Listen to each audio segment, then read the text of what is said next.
I'm Charlotte Atchley, editor of Baking and Snack Magazine, and today I'm speaking with Cara Figgins, president of Partners, a tasteful choice company, which is featured in the February issue of Baking and Snack. Hi, Cara. Thank you for speaking with me today. Hi, Charlotte. Thanks for having me. So, Partners invested in a lot of automation to address labor issues way back a couple of years ago. How were you able to anticipate the labor challenges the baking industry would be facing? My brother, who is actually the mastermind behind operations with Partners, Greg Mastretti, he and I worked closely together, watching how our production facility ran, and we had some very irregular needs for staffing. We were also watching around in the environment and the minimum wage pressure that was in the Seattle area uh, led us to looking into automation. We really wanted to provide a great work environment with constant employment that was predictable for the employees. And so when we outgrew our previous facility, we knew that in order to provide a great work environment where people had a job every day of the week and weren't coming in sometimes to do more labor intensive processes, um, we chose to investigate automation, and we found some really great options. We had looked at that in the past, so it wasn't a new idea for us. We'd looked at it in the past, and the automation systems were not great at picking up irregular things and irregular patterns. And fortunately, what we needed had become available. And so we found a company called Schubert out of Germany who could provide us with some robotics and automation that could pick up things that were in irregular patterns and irregularly shaped. One of the keys to our product quality is its artisan production style.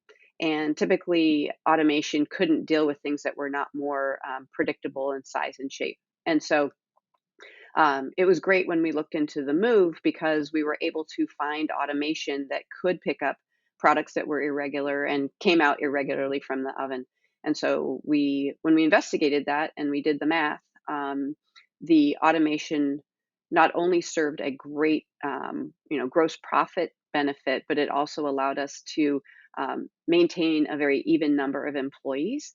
And so we really just anticipated um, from a long time ago watching the market. And I think that is one of my brother's skills. He's a great forward thinker. It allows us to grow the business, but also to provide a better work environment. And so we'd really wanted to do that over time. And I think with the dovetail of the technology at the time we moved, just made it the right choice. How have you seen that investment in automation kind of pay off from a labor perspective?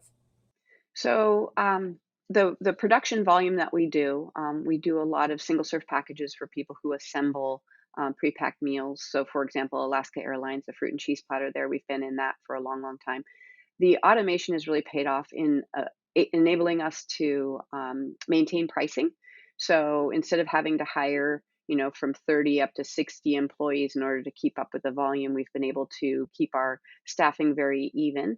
And that allows us to offer the same price over time. It puts us into a different competitive space with that kind of project. So, Partners filed for Chapter 11 bankruptcy in January. What is your outlook for the company for the future?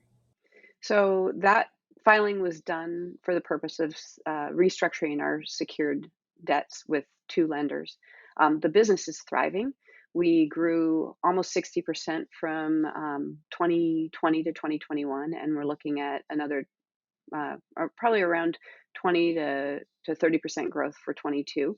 We have very, very good customers. We've got some excellent vendors who we're working with, and the business itself is thriving. The Chapter 11 is used as a restructuring tool, and we've had to ask the courts to help us out with restructuring our long-term debts.